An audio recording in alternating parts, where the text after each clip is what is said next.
ಎಲ್ರಿಗೂ ನಮಸ್ಕಾರ. ನೀವು ತಮ್ಮನೆಲ್ಲಲ್ಲಿ ನೋಡಿರೋ ಹಾಗೆ ಸಿಬಿಲ್ ಸ್ಕೋರ್ನ ಯಾವ ಥರ ಇಂಪ್ರೂವ್ ಮಾಡಬೇಕಂತ ಈ ವಿಡಿಯೋದಲ್ಲಿ ನಾನು ಹೇಳ್ಕೊಡ್ತಿದ್ದೀನಿ. ಈ ವಿಡಿಯೋ ಸ್ಟಾರ್ಟ್ ಮಾಡೋಕ್ಕಿಂತ ಮುಂಚೆ ನೀವು ಇನ್ನೂ ನನ್ನ ಚಾನಲ್ನ ಸಬ್ಸ್ಕ್ರೈಬ್ ಮಾಡಿಲ್ಲ ಅಂತಂದರೆ ದಯವಿಟ್ಟು ಸಬ್ಸ್ಕ್ರೈಬ್ ಮಾಡಿ, ಆಮೇಲೆ ಲೈಕ್ ಮಾಡೋದು ಮರಿಬೇಡಿ. ವಿಡಿಯೋ ಸ್ಟಾರ್ಟ್ ಮಾಡೋಣ ಬನ್ನಿ. ಮೊದಲನೇದಾಗಿ ನಾನು ಸಿಬಿಲ್ ಸ್ಕೋರ್ ಏನಂತಂದರೆ ತಿಳಿಸ್ಕೊಟ್ಬಿಡ್ತೀನಿ. ಭಾಳಷ್ಟು ಜನಕ್ಕೆ ಐಡಿಯಾ ಇರೋಲ್ಲ ಇದು ಯಾವ ಥರ ಇಂಪ್ರೂವ್ ಮಾಡ್ಕೋಬೇಕು. ಆಮೇಲೆ ಇಲ್ಲಿ ಭಾಳಷ್ಟು ಕ್ವಶನ್ ಇರುತ್ತೆ ಸಿಬಿಲ್ ಸ್ಕೋರ್ ಮೇಲೆ. ಕೆಲವೊಬ್ಬರಿಗೆ ಇಲ್ಲಿ ಎರಡು ಥರ ಕ್ಯಾಟಗರಿ ಡೌಟ್ಸ್ ಇರೋದನ್ನ ನಾನು ಕ್ಲಾರಿಫೈ ಮಾಡಿಬಿಡ್ತೀನಿ. ಈ ಎರಡು ಥರ ಡೌಟ್ ಇರುತ್ತೆ ಬಹಳ ಜನಕ್ಕೆ, ಅದು ಯಾವ ಥರ ಅಂತ ನಾನು ಕ್ಲಾರಿಫೈ ಮಾಡಿಬಿಡ್ತೀನಿ. ಮೊದಲನೇದಾಗಿ ಎರಡು ಥರ ಕ್ಯಾಟಗರಿ ಮಾಡೋಣ. ಫಸ್ಟ್ನೇದು ಎ ಕ್ಯಾಟಗರಿ, ಆಮೇಲೆ ಎರಡನೇದು ಬಿ ಕ್ಯಾಟಗರಿ. ಓಕೆನಾ?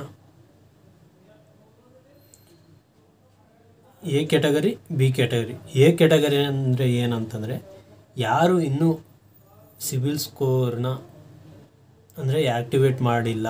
ಅಂದರೆ ಆ್ಯಕ್ಟಿವೇಟ್ ಮಾಡೋದು ಏನಂತಂದರೆ ಇನ್ನೂ ಇದುವರೆಗೂ ನಾನು ಒಂದು ಲೋನು ತೊಗೊಂಡಿಲ್ಲ, EMIನೂ ಕಟ್ತಿಲ್ಲ, ಏನೂ ಮಾಡ್ತಿಲ್ಲ ಅಂತ, ಆದರೂ ನನ್ನ ಸಿಬಿಲ್ ಸ್ಕೋರ್ ಇಂಪ್ರೂವ್ ಮಾಡಬೇಕಂತ ಈ ಒಂದು ಇದರಲ್ಲಿ ಇರ್ತಾರೆ.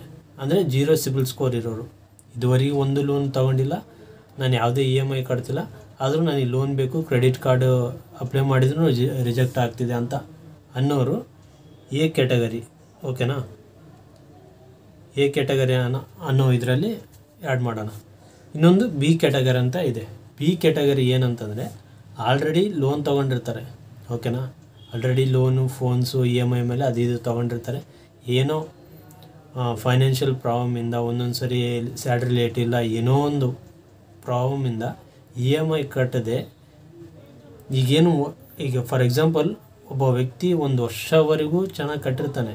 ಅವನು ಆಲ್ಮೋಸ್ಟ್ ಆಲ್ ಒಂದು 800 ಸಿಬಿಲ್ ಸ್ಕೋರು, 750 ಅಬೋ ಸಮಥಿಂಗ್ ಇರುತ್ತೆ ಅಂತ ಅಂದ್ಕೊಳ್ರಿ. ಏನೋ 1 ವರ್ಷ ಆದಮೇಲೆ ಏನೋ ಪ್ರಾಬ್ಲಮ್ ಆಗಿ ಒಂದೆರಡು ಕ್ರೆಡಿಟ್ ಕಾರ್ಡ್ ಇರ್ತವೆ, ಇನ್ನೊಂದೆರಡು ಪರ್ಸ್ನಲ್ ಲೋನ್ ಇರ್ತವೆ. ಈ ಕಟ್ಟದೆ ಸಿಬಿಲ್ ಸ್ಕೋರು 800ವರೆಗೆ ಏನು ಈ 1 ವರ್ಷ ಮೇಂಟೈನ್ ಮಾಡಿರ್ತಾನಲ್ಲ, ಒಂದೇ ಸಾರಿ ಒಂದು EMI ಮಿಸ್ ಮಾಡಿದ್ದಾನೆ ಅಂತಂದರೆ ಒಂದೇ ಸಾರಿ ಬಿದ್ದುಬಿಡುತ್ತೆ. ಅದೆಲ್ಲಿ ಯಾವ ಥರ ಬೀಳುತ್ತೆ ಅಂತಂದರೆ ಆಲ್ಮೋಸ್ಟ್ ಆಲ್ 80 to 90 ಪಾಯಿಂಟ್ಸ್ ಒಂದೇ ಸರಿ ಡಿಕ್ರೀಸ್ ಮಾಡ್ತಾರೆ, ಒಂದು EMI ಪೇಮೆಂಟ್ ಮಿಸ್ ಆದರೆ. ಓಕೆನಾ? ಈ ಥರ ಆಗಿ ಅವನು ಆಲ್ಮೋಸ್ಟ್ ಆಲ್ ಒಂದು 4-5 ತಿಂಗಳು ಕಟ್ಟೋಕ್ಕಾಗಲ್ಲ. 800ವರೆಗೆ ಮಾಡಿರೋ ಸಿಬಿಲ್ ಸ್ಕೋರು ಆಲ್ಮೋಸ್ಟ್ ಆಲ್ 500ವರೆಗೆ ಬಂದುಬಿಡುತ್ತೆ, 500, 400ವರೆಗೆ ಬರುತ್ತೆ. ಆವಾಗ ಅವನು ಮತ್ತೆ ಏನೋ ಅಲ್ಲಿ ಇಲ್ಲಿ ಸಾಲ ಸೂಲ ಮಾಡಿ ಏನೋ ಒಂದು ಮಾಡಿ ಕಟ್ತಾನೆ, ಕ್ಲಿಯರ್ ಮಾಡ್ತಾನೆ. ಬಟ್ ಅವ್ನ ಸಿಬಿಲ್ ಸ್ಕೋರ್ ಮಾತ್ರ ಇಂಪ್ರೂವ್ ಆಗೋಲ್ಲ. ಎಷ್ಟಿರುತ್ತೆ? 800 ಇದ್ದಿದ್ದು 450, 500 ಇರುತ್ತೆ. ಇವನ್ನೆಲ್ಲ ಕ್ಲಿಯರ್ ಮಾಡಿದ ಮೇಲೆ ಲೋನ್ ಎಲ್ಲ ಏನದು ಸೆಟಲ್ಡ್ ಅಂತ ಇರುತ್ತೆ, ಕ್ಲೋಸ್ಡ್ ಅಂತ ಬರುತ್ತೆ. ಬಟ್ ಸಿಬಿಲ್ ಸ್ಕೋರ್ ಇರೋಲ್ಲ. ನೆಕ್ಸ್ಟ್ ಅವ್ನು ಎಲ್ಲಾದರೂ ಅಪ್ಲೈ ಮಾಡ್ಬೇಕಂತಂದರೆ ರಿಜೆಕ್ಟ್ ಆಗ್ತವೆ. ಯಾಕೆ? ಸಿಬಿಲ್ ಸ್ಕೋರ್ ಇರೋಲ್ಲ. 750 ಅಬೋ ಇತ್ತಂತಂದರೆ ಮಾತ್ರ ನಿಮಗೆ ಲೋನ್ ಅಪ್ರೂವಲ್ ಆಗೋ ಚಾನ್ಸಸ್ ಇರುತ್ತೆ, ಇಲ್ಲ ಅಂತಂದರೆ ಲೋನ್ಸ್ ಎಲ್ಲ ರಿಜೆಕ್ಟ್ ಆಗ್ತವೆ. ಓಕೆನಾ? ಈ ಥರ ಕ್ಯಾಟಗರಿ ಅಂದರೆ ನಂದು ಆಲ್ರೆಡಿ ಲೋನ್ ಇತ್ತು, ಒಂದು ಚೆನ್ನಾಗಿತ್ತು, ಒಂದು ಟೈಮಲ್ಲಿ ಏನೋ ಬ್ಯಾಡ್ ಟೈಮ್ ಆಗಿ ಕಟ್ಟಿಲ್ಲ, ನಾನು ಈಗ ಬಿದ್ದುಬಿಟ್ಟಿದೆ, ಮತ್ತು ಆ ಸಿಬಿಲ್ ಸ್ಕೋರ್ನ ಮತ್ತೆ 750ವರೆಗೂ ನಾನು ಯಾವ ಥರ ಇಂಪ್ರೂವ್ ಮಾಡಬೇಕು ಅಂತ ಏನಾದರೂ ಡೌಟ್ ಇತ್ತಂತಂದರೆ ಅದನ್ನು ಹೇಳ್ತೀನಿ. ಆ ಒಂದು ಕ್ವಶನ್ಸ್ ಏನು ಯಾರ್ಯಾರಿಗಿದೆ ಅಲ್ಲ ಅವರೆಲ್ಲ ಈ ಬಿ ಕ್ಯಾಟಗರಿ ಏನಂತ ಹೇಳಿದ್ನಲ್ಲ ಈ ಕ್ಯಾಟಗರಿಯಲ್ಲಿ ಬರ್ತಾರೆ. ಓಕೆನಾ? ಎ ಕ್ಯಾಟಗರಿ ಅಂತಂದರೆ ಯಾರು ಇದುವರೆಗೂ ಏನೂ ಲೋನ್ ತೊಗೊಂಡಿಲ್ಲ, ಇವಾಗ ಏನು ಸಿಬಿಲ್ ಸ್ಕೋರ್ನ ಆ್ಯಕ್ಟಿವ್ ಮಾಡ್ಬೇಕಂತ ಕಾಯ್ತಿರ್ತಾರೆ, ಅವರೆಲ್ಲ ಎ ಕ್ಯಾಟಗರಿ. ಬಿ ಕ್ಯಾಟಗರಿ ಅಂದರೆ ಈಗ ಹೇಳಿದ್ನಲ್ಲ ಅದೇ, ಅಂದರೆ ಆಲ್ರೆಡಿ ಲೋನ್ ತೊಗೊಂಡು ಮತ್ತೇನೋ ಪ್ರಾಬ್ಲಮ್ ಆಗಿ ಈ ಥರ ಮತ್ತು ಸಿಬಿಲ್ ಸ್ಕೋರು ಯಾವ ಥರ ಇಂಪ್ರೂವ್ ಮಾಡ್ಬೇಕಂತ. ಈ ಎರಡೂ ಕ್ಯಾಟಗರಿ ಅವರಿಗೆ ಸೊಲ್ಯೂಷನ್ ಒಂದೇ ಒಂದು ಹೇಳ್ತೀನಿ, ಅದು ಆರಾಮಾಗಿ ಮಾಡ್ಕೋಬೋದು. ಅದು ನಿಮ್ಮ ಕೈಯಲ್ಲಿದೆ, ನೀವು ಯಾವ ಥರ ಮಾಡ್ತೀರಾ ಅನ್ನೋದು. ನಾನು ಸೊಲ್ಯೂಷನ್ ಹೇಳ್ತೀನಿ. ಒಬ್ಬೊಂದು ಇದೇ ಥರ ಆಗಿತ್ತು, ಅವನ್ನೆಲ್ಲ ಲೋನೆಲ್ಲ ಕಟ್ತಿದ್ದೆ, ಯಾವುದೋ ಪ್ರಾಬ್ಲಮ್ ಬಂದು ಸಿಬಿಲ್ ಸ್ಕೋರ್ ಎಲ್ಲ ಡೌನ್ ಆಗಿದೆ. ಆಮೇಲೆ ಅವನಿಗೆ ನಾನು ಸಜೆಸ್ಟ್ ಮಾಡಿದ ಮೇಲೆ ಅವನು ಆಲ್ಮೋಸ್ಟ್ ಆಲ್ ಈಗ 8 months 9 monthsವರೆಗೂ ನಾನು ಹೇಳಿರೋ ಒಂದು ನಾನೇನು ಅವನಿಗೆ ಟಿಪ್ಸ್ ಹೇಳಿದ್ದೆ ಅದು ಮಾಡಿದ ಈಗ ಆಲ್ಮೋಸ್ಟ್ ಆಲ್ ಅವನದು 500 ಇದ್ದಿದ್ದು ಈಗ 743ವರೆಗೂ ಸಿಬಿಲ್ ಸ್ಕೋರ್ ಇಂಪ್ರೂವ್ ಆಗಿದೆ. ಆಮೇಲೆ ಇನ್ನೊಂದು ಹೇಳ್ತೀನಿ, ಇದು ಒಂದು ದಿನದಲ್ಲೇ ಆಗೋದಿಲ್ಲ, 1 ಮಂತಲ್ಲಿ ಆಗೋದಿಲ್ಲ. ನೀವು ಆಲ್ಮೋಸ್ಟ್ ಆಲ್ 1 ಇಯರ್ ಕಾಯಲೇಬೇಕು. ಓಕೆನಾ, 6 to 7 months ಅಬೋವ್. ಆದರೆ ಯಾಕೆಂತಂದರೆ ನೀವು ಯಾವುದೇ EMI ಕಟ್ಟ್ರಿ 3 monthsಗೆ ಒಂದ್ಸರಿ ಅಪ್ಡೇಟ್ ಆಗ್ತಾ ಇರುತ್ತೆ. ಸಿಬಿಲ್ ಸ್ಕೋರು ಫ್ಲಕ್ಚುವೇಟಿಂಗ್ ಆಗ್ತಾ ಇರುತ್ತೆ. ಸೊ ಹಂಗಾಗಿ ಇದು ಟೈಮ್ ಹಿಡಿಯುತ್ತೆ. ಯಾಕಂತಂದರೆ ಈಗ ಏನು ಮಾಡೋಕ್ಕಾಗಲ್ಲ, ಸಿಬಿಲ್ ಸ್ಕೋರ್ ಬಿದ್ದ ಮೇಲೆ ಮತ್ತೆ ಇಂಪ್ರೂವ್ ಮಾಡ್ಬೇಕಂದ್ರೆ ಭಾಳ ಕಷ್ಟ. ಹಂಗಾಗಿನೇ ನಾವು ಮಾಡಲೇಬೇಕಾಗುತ್ತೆ. ಆಮೇಲೆ ಈಗ ಯಾರ್ಯಾರು ಈಗ ಇನ್ನೂ ಏನು ತೊಗೊಳ್ದೇ ಇರೋರು ಏನಿದಿರಲ್ಲ, ಅವರು ಮಾಡ್ಬೇಕಂತಂದ್ರೆ ಅವರಿಗೆಲ್ಲ ಬೇಗನೆ ಇಂಪ್ರೂವ್ ಆಗ್ಬಿಡಿ. ಯಾಕಂತಂದರೆ ಅವರಿಗೆ ಬ್ಯಾಕ್ ಎಂಡ್ ಹಿಸ್ಟ್ರಿಯಲ್ಲಿ ಅಂದರೆ ಪಾಸ್ಟ್ ಹಿಸ್ಟ್ರಿ ಏನಿರುತ್ತಲ್ಲ ಅವ್ರದ್ದು ಏನಿರಲ್ಲ, ಹಾಗಾಗಿ ಅವ್ರದ್ದು ಬೇಗನೆ ಇಂಪ್ರೂವ್ ಆಗಿಬಿಡುತ್ತೆ, ಅವರಿಗೆ ಲೋನ್ ಅಪ್ರೂವಲ್ಸ್ ಸಿಗುತ್ತೆ. ಎ ಕ್ಯಾಟಗರಿಯವರಿಗೆ ಒಂದು ಸೊಲ್ಯೂಷನ್ ಹೇಳ್ತೀನಿ. ಏನಪ್ಪ ಅಂತಂದರೆ, ನೀವು ಏನಾದರೂ ಇದುವರೆಗೂ ಒಂದು ಫೋನ್ ಏನಾದರೂ EMI ಮೇಲೆ ತೊಗೊಂಡಿಲ್ಲ ಅಂತಂದರೆ, ಫೋನ್ಸ್ ಅಂದರೆ ನಿಮ್ಮ ಹತ್ರ ದುಡ್ಡಿತ್ತು ಆದರೂ ಸಿಬಿಲ್ ಸ್ಕೋರ್ ಇಲ್ಲ ನಮಗೆ, ಬ್ಯಾಂಕಲ್ಲೆಲ್ಲ ರಿಜೆಕ್ಟ್ ಆಗ್ತಿದೆ ಅಂತಂದರೆ, ನೀವು ಏನಾದರೂ ಫೋನ್ ತಗೊಳ್ಳುವಾಗ ಇಲ್ಲ ಅಂತಂದರೆ ಬೇರೆ ಏನಾದರೂ ಎಲೆಕ್ಟ್ರಾನಿಕ್ಸ್ ಐಟಮ್ ತಗೊಳ್ಳುವಾಗ, ಈಗ ಫಾರ್ ಎಕ್ಸಾಂಪಲ್ ಒಂದು 20,000 ಫೋನ್ ತೊಗೊಳ್ತೀನಿ ಅಂತ ಅಂದ್ಕೊಳ್ರಿ. ನಿಮ್ಮ ಹತ್ರ ಕ್ಯಾಶ್ ಇರುತ್ತೆ, ನಿಮ್ಮ ಕೆಪಬಿಲಿಟಿ ಇದೆ, 50,000 ಕಟ್ಟಿ ಒಂದೇ ಸರಿ ತಗೊಳ್ಳೋ ಕೆಪಬಿಲಿಟಿ ಇದೆ. ಆದರೆ ನೀವು ಮಾಡಬೇಕಾಗಿರೋದು 20,000 ಏನಿದೆಯಲ್ಲ, ಈ 20,000ದಲ್ಲಿ 15 ಫಾರ್ ಎಕ್ಸಾಂಪಲ್ 14,000ನ EMI ಮಾಡಿಸ್ಕೊಳ್ಳಿ. 6,000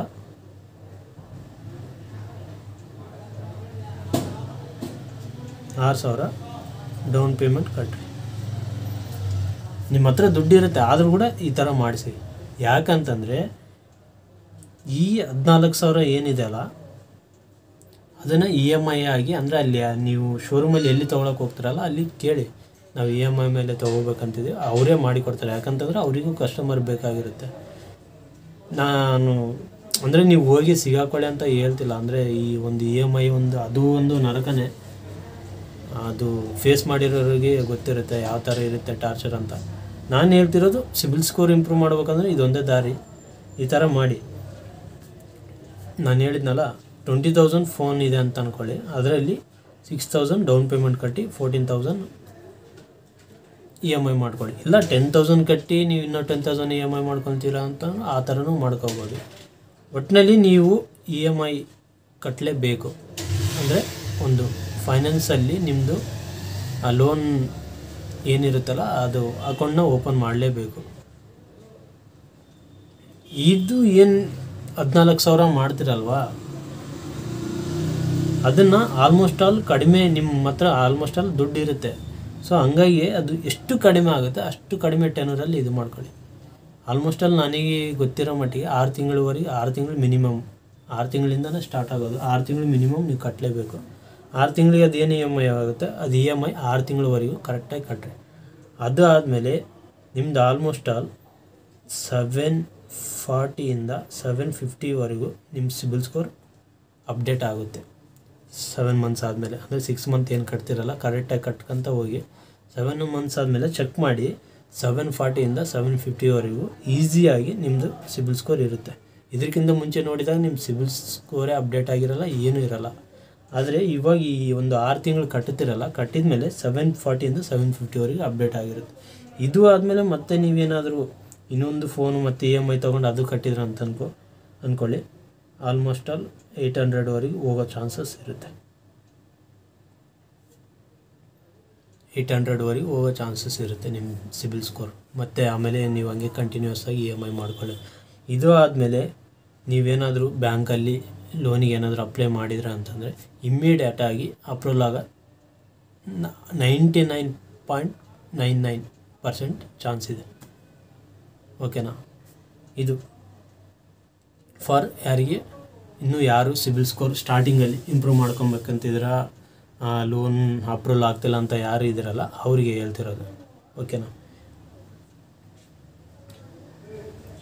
ಇದು ಯಾವುದು ಬೇಡಪ್ಪ ನಮಗೆ, ಬೇರೆ ಏನಾದರೂ ಆಪ್ಷನ್ ಇದ್ದರೆ ಹೇಳ್ರಿ ಅಂತಂದರೆ ಇನ್ನೊಂದು ಆಪ್ಷನ್ ಇದೆ, ಅದು ಹೇಳ್ತೀನಿ. ಆ ಒಂದು ಆಪ್ಷನ್ನು ಈಗ ಇನ್ನೊಂದು ಕ್ಯಾಟಗರಿ ಬಿ ಕ್ಯಾಟಗರಿ ಅಂತ ಏನು ಹೇಳಿದ್ನಲ್ಲ, ಅಂದರೆ ಎಲ್ಲಿ ನಾವು ಲೋನ್ ತಗೊಳ್ಳೋಕ್ಕೆ ಆಯಿತು. ಈಗ ಎ ಕ್ಯಾಟಗರಿಯವರಿಗೆ ಲೋನ್ ತಗೊಳ್ರಿ ಅಂತ ಹೇಳಿದರೆ ಅವರಿಗೆ ಏನದು ಸಿಬಿಲ್ ಸ್ಕೋರ್ ಇಂಪ್ರೂವ್ ಆಗುತ್ತೆ. ಬಟ್ ಆಲ್ರೆಡಿ ನಾವು ಲೋನ್ ತೊಗೊಂಡು ಸರಿಯಾಗಿ ಕಟ್ಟಿಲ್ಲ, ಒಂದು ಒಳ್ಳೆ ಸಿಬಿಲ್ ಸ್ಕೋರ್ ಇದ್ದಿದ್ದು ಕೆಟ್ಟೋಗಿ ಮತ್ತೀಗ ಇಂಪ್ರೂವ್ಮೆಂಟ್ ಮಾಡ್ಕೊಬೇಕಿದ್ವಿ, ನಮ್ಮ ಕತೆ ಏನಂತ ನಿಮಗೆ ಡೌಟ್ ಇರ್ಬೋದು. ಇದೇ ಒಂದು ಕ್ವಶನಿಗೆ ಆಮೇಲೆ ಈಗ ಪ್ರೀವಿಯಸ್ ಆಗಿ ಅವರಿಗೆ ಯಾರು ಎ ಕ್ಯಾಟಗರಿ ಅವರಿಗೆ ಹೇಳಿದ್ನಲ್ಲ, ಅಂದರೆ ಇನ್ನೊಂದು ಆಪ್ಷನ್ ಇದೆ ಅಂತ, ಈ 2 ಆಪ್ಷನ್ನು ಇಬ್ಬರಿಗೆ ಆ್ಯಡ್ ಆಗುತ್ತೆ. ಅದು ಏನಂತಂದರೆ ನಿಮಗಿರೋದು ಒಂದೇ ಆಪ್ಷನ್, ಯಾರು ಆಲ್ರೆಡಿ ಸಿಬಿಲ್ ಸ್ಕೋರ್ ಏನದು ಹೋಗಿದಲ್ಲ ಅವರಿಗೆ ಇದೊಂದೇ ದಾರಿ ಇರೋದು, ಇದು ಬಿಟ್ಟು ಬೇರೆ ಏನೂ ದಾರಿ ಇಲ್ಲ.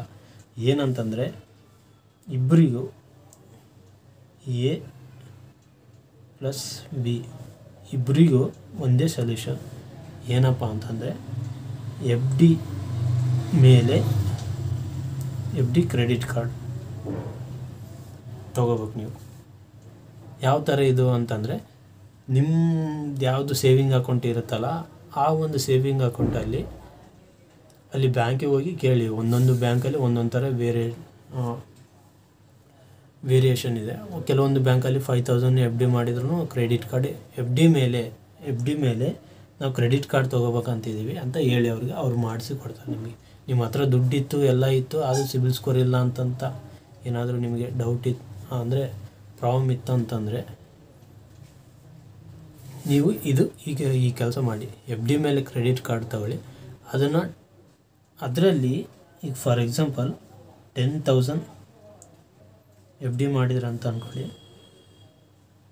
FD ಮೇಲೆ 10,000 FD ಮಾಡಿದರೆ ಅದ್ರ ಮೇಲೆ ಕ್ರೆಡಿಟ್ ಕಾರ್ಡ್ ಬರುತ್ತೆ, ಓಕೆನಾ. ಆ 10,000ನ ನೀವು ಮಂತ್ಲಿ ಓನ್ಲಿ 30% ಮಾತ್ರ ಯೂಟಿಲೈಸ್ ಮಾಡ್ಕೋಬೇಕು. ಅಂದರೆ ಇಲ್ಲಿ ನೀವು ಕ್ರೆಡಿಟ್ ಕಾರ್ಡ್ನ ಯಾವುದೇ ನಿಮ್ಮ ಬೇರೆ ಪರ್ಪಸ್ ಯೂಸ್ ಮಾಡಬೇಡಿ. ನಿಮಗೆ ಒಂದು ತಲೆಯಲ್ಲಿರಲಿ, ಸಿಬಿಲ್ ಸ್ಕೋರ್ ಇಂಪ್ರೂವ್ ಮಾಡ್ಕೊಳ್ಳೋಕ್ಕೆ ನಾನು ಇದನ್ನು ತೊಗೊಂಡಿದ್ದೀನಿ ಅಂತ ಒಂದು ಇದು ಇಟ್ಕೊಳ್ಳಿ, ಓಕೆನಾ. ಇಬ್ಬರಿಗೆ ಹೇಳ್ತಿದ್ದೀನಿ, ಎ ಕ್ಯಾಟಗರಿ ಬಿ ಕ್ಯಾಟಗರಿ. ಅಂದರೆ ನೀವು ಬೇರೆ ಥರ credit card, pre approved credit card ಬಂದು ಅದು ಸಿಕ್ಕಾಪಟ್ಟೆ 1 ಲಕ್ಷ 2 ಲಕ್ಷವರೆಗೆ ಇರುತ್ತೆ. ಅದು ಹೆಂಗೆ ಸಿಕ್ಕರೆ ಹಂಗೆ ಯೂಸ್ ಮಾಡೋ, ಅದು ಬೇರೆ ಆಗುತ್ತೆ. ಬಟ್ ಇಲ್ಲಿ ನೀವು FD ಮೇಲೆ ಮಾಡಿರ್ತೀರ, ಅಂದರೆ ನೀವು ಒಂದು ಕ್ರೆಡಿಟ್ ಯೂಟಿಲೈಸೇಷನ್ ಅನ್ನೋದು ನೀವು ತೋರಿಸ್ಬೇಕು, ನಾವು ಪರ್ಫೆಕ್ಟ್ ಆಗಿದ್ದೀವಿ ಅನ್ನೋದು ತೋರಿಸ್ಬೇಕು.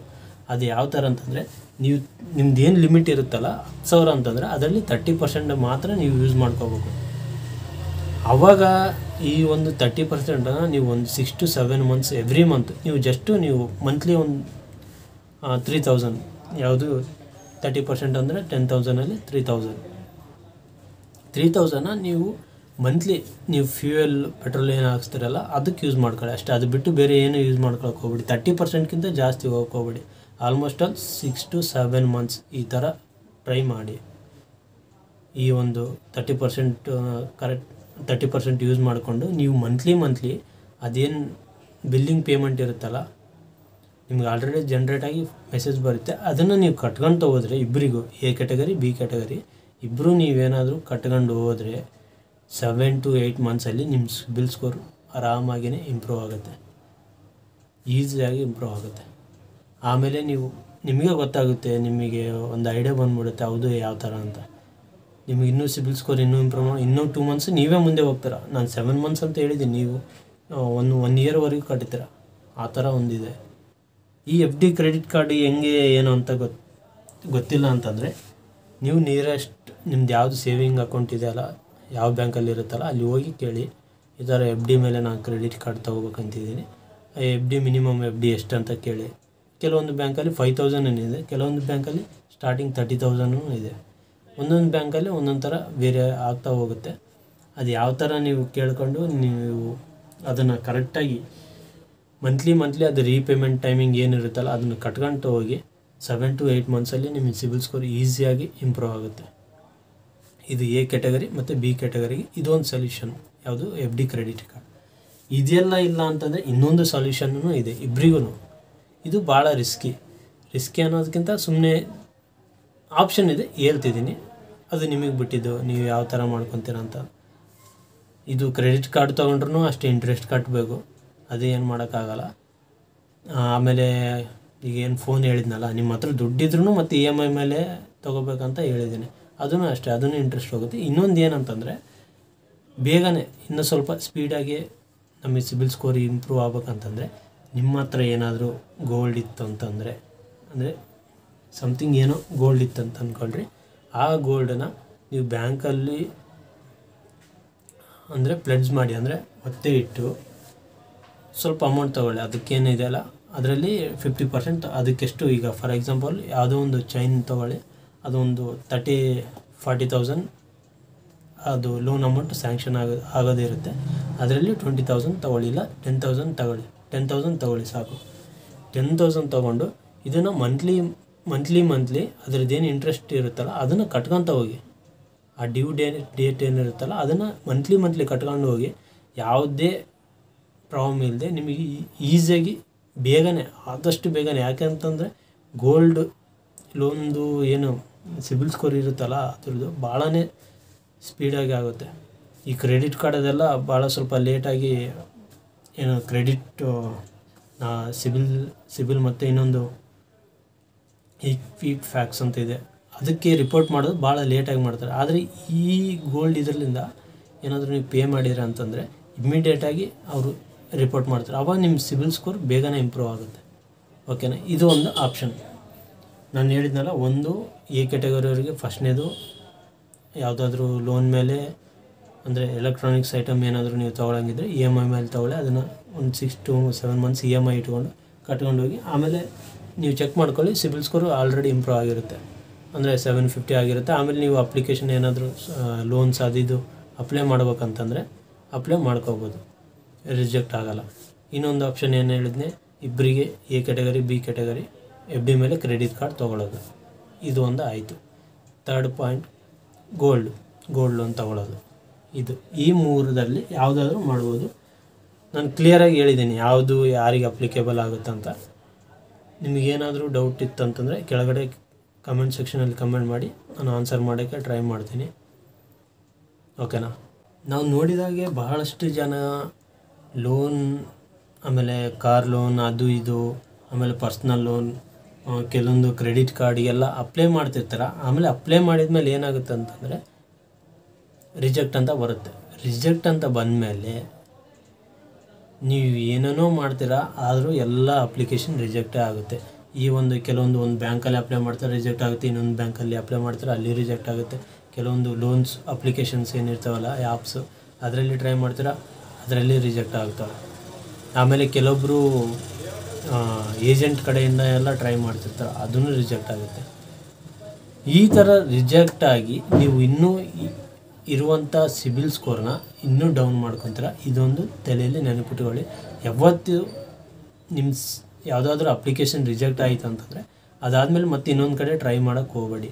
ಯಾಕಂತಂದರೆ ಒಂದು ಕಡೆ ರಿಜೆಕ್ಟ್ ಆಗಿದ್ದು ಅದು ಮತ್ತೆ ಇನ್ನೊಂದು ಏನು ಬೇರೆ ಬ್ಯಾಂಕಿಗೆ ಏನು ಹೋಗ್ತಿರಲ್ಲ ಅಲ್ಲಿನೂ ತೋರಿಸುತ್ತೆ, ಈ ಥರ ಬೇರೆ ಬ್ಯಾಂಕ್ ಆಲ್ರೆಡಿ ರಿಜೆಕ್ಟ್ ಮಾಡಿದೆ, ಮತ್ತು ನೀನು ಯಾಕೆ ಲೋನ್ನ ಅಪ್ರೂವಲ್ ಮಾಡ್ತೀಯಾ ಅಂತ ಅಲ್ಲಿ ಆಲ್ರೆಡಿ ತೋರಿಸುತ್ತೆ.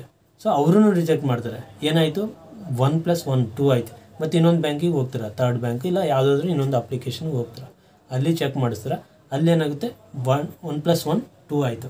ಎರಡು ಬ್ಯಾಂಕು ರಿಜೆಕ್ಟ್ ಮಾಡಿದರೆ ಅಪ್ರೂವ್ ಮಾಡೋಕ್ಕಾಗಲ್ಲ ಅಂತ ಇವರು ರಿಜೆಕ್ಟ್ ಮಾಡ್ತಾರೆ. ಎಷ್ಟಾಯಿತು, 3 ಆಯಿತು. ಈ 3 ಜನ ಮಾಡೋದು ಹಾರ್ಡ್ ಚೆಕ್ ಅಂತ. ಇದರಲ್ಲಿ 2 ಥರ ಚೆಕ್ ಮಾಡ್ತಾರೆ, ಒಂದು ಸಾಫ್ಟ್ ಚೆಕ್, ಇನ್ನೊಂದು ಹಾರ್ಡ್ ಚೆಕ್ ಅಂತ. ಸಾಫ್ಟ್ ಚೆಕ್ ಅಂತಂದರೆ ನಾವೇ ಸಿಬಿಲ್ ಸ್ಕೋರ್ ಚೆಕ್ ಮಾಡ್ಕೊಳ್ಳೋದು.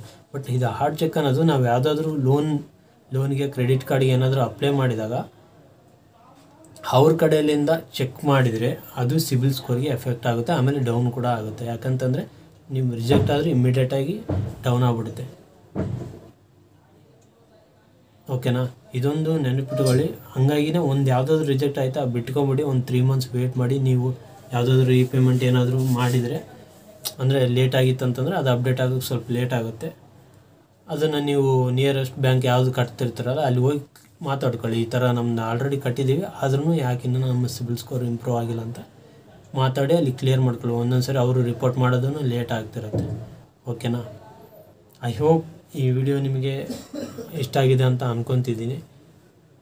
ಇಷ್ಟ ಆಗಿದರೆ ದಯವಿಟ್ಟು ಸಬ್ಸ್ಕ್ರೈಬ್ ಮಾಡಿ, ಆಮೇಲೆ ಲೈಕ್ ಮಾಡಿ. ಶೇರ್ ಮಾಡಿ. ಮುಂದಿನ ವೀಡಿಯೋದಲ್ಲಿ ಸಿಗ್ತೀನಿ. Thank you.